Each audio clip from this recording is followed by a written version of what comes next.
Welcome to Doing Time with Joe. I'm your host, Joe Baker, and welcome to part 2 of Generational Crime. And in this episode, I'm going to be talking about how my behavior influenced my son, but more importantly, both of my sons, but more importantly, in this episode, I'm going to be talking about what I had to do, to move beyond that, to get my life on track, to help, them look at me in a different way, right? So let's just jump straight into it.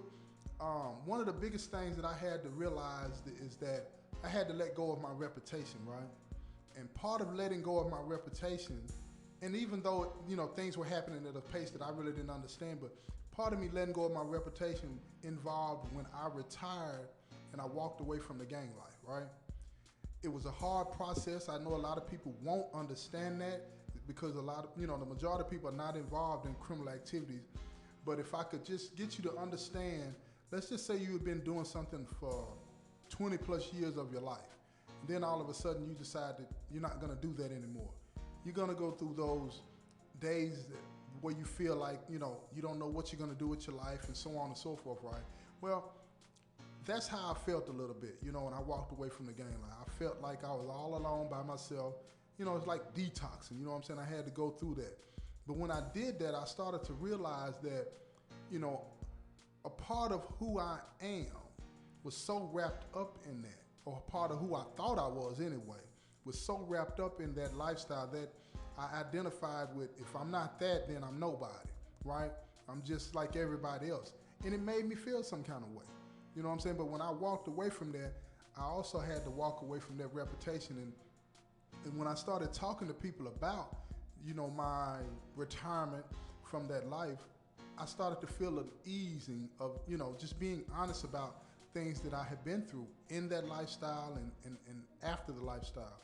And that helped me to come to understand how much I influenced both of my sons in the path that they took with their lives, right? Both of my sons were affiliated. They are no longer affiliated by God's grace. And they were affiliated with the same thing I was affiliated with. I can't help but believe that was because of me, right? I can't help but believe that was because of me. Both of my sons were involved in drug trafficking and selling drugs. So was I. Again, I can't help but believe that was because of me. And one of my sons, my youngest son, he was involved in a violent crime.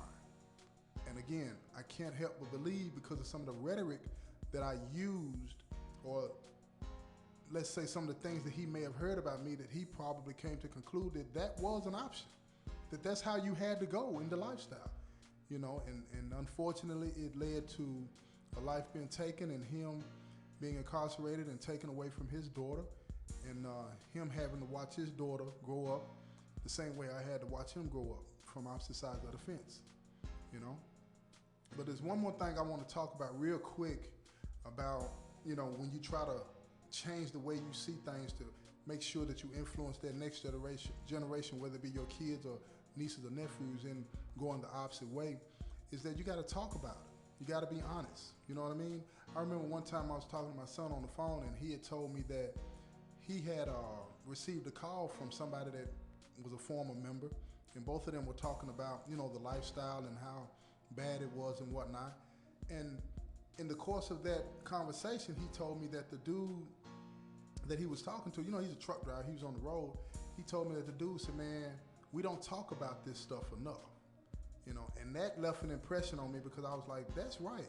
We walk away from the lifestyle, we turn our lives around, but we don't talk about what we went through and the things that we did enough to the younger ones coming up, so that they'll understand how dangerous and how stupid that life choice is. We have to tell them that we made a mistake. We can't just wake up and say, okay, I'm living a better life now, and not talk about where we came from. They don't need to hear all the gruesome details, you know what I'm saying?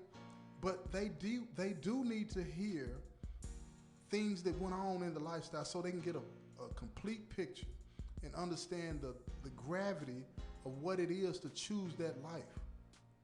We have to be honest about these things. We cannot change our lives and then walk away and feel like we don't owe a debt to our family members, our kids, our victims and their families, our communities. We don't just get to walk away. We don't just get to turn it around and then move on. We have to get in the ditches and tell those younger ones out there and the older ones that still acting stupid. We have to tell them, look, bro, look, sis, this ain't that. This ain't that. And again, don't get it twisted. A lot of people are not gonna listen. But yet, that's not your concern. You plant that seed. The Most High do the rest. But you can't walk away in silence. You don't have that right. You lost that. You lost that right. All the pain and destruction that you caused, I don't care whether it was a violent or nonviolent crime.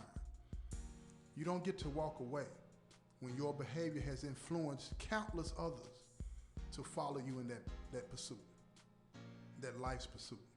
You don't get to walk away. I know we want to. I know a lot of us are ashamed of what we've done. A lot of us are embarrassed by the decisions that we made and the advice that we may have given people in that vein of destruction. But we don't just get to walk away and say, you know, I'm changed now, and then say nothing about it, and don't share these stories. We had no problem bragging and sharing these stories when we were still in the light. Now we have to share these stories to deter others from following our footsteps. We can't be silent. The stakes are too high. To be silent about this is to be selfish about it. And I'm sure that's not what you want. And so I implore you, brothers and sisters out there that are listening, take the time to evaluate what you're doing. Evaluate how what you're doing is influencing those that are watching you, those babies around you. And ask yourself, is this right? And be honest, because you know it's not. You know it's not. And this has been another episode of Doing Time with Joe. I'm your host, Joe Baker, and peace.